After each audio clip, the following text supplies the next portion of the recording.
আরে আজকে তো বিশেষ দিন, আরে বিশেষ দিনে স্যার আমাদের কাছে নেই। আরে হে রে স্যার স্যার আমাদের কিছুই ভালো লাগে না। হে অনেক দিন হয়ে গেছে স্যারকে দেখি না। হে আমরা একটা কাজ করি, সবাই মিলে ধনী স্যারকে হসপিটাল থেকে দেখে আসি। হে ঠিক আছে চলো। হে হে ঠিক আছে ঠিক আছে।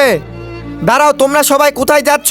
আমরা আমাদের ধনী স্যারকে দেখতে এসেছি। উনার তো অনেক আগেই ছুটি হয়ে গেছে।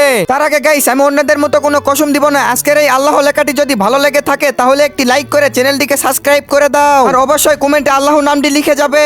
চলো আমরা সবাই ধনী স্যারের বাসায় গিয়ে দেখে আসি। হে হে চলো চলো। কি বলতিছো তোমরা? আমরা ধনী স্যারকে দেখতে এসেছি। স্যার তো হসপিটাল থেকে বাসায় এসেছে, তাই না? ও তো হসপিটাল থেকে আসে নাই। কি? আরে এটা কি হচ্ছে? হ্যালো, আমরা কিডন্যাপ করেছি তোমাদের ধনী স্যারকে। কিন্তু আপনি কে? আমি কে এইটা পরে জানবা। এখন চুপচাপ করে 10 লক্ষ টাকা নিয়ে আমাদের আস্তানায় চলে আসো। আর হ্যাঁ, যদি কাউকে বলো তাহলে তো বুঝতেই পারবে। চলো বন্ধুরা, আপনারা কি জানতে চান আমাদের সাথে কি হবে? সেটি দেখতে হলে কমেন্টে পার্ট 2 লিখো।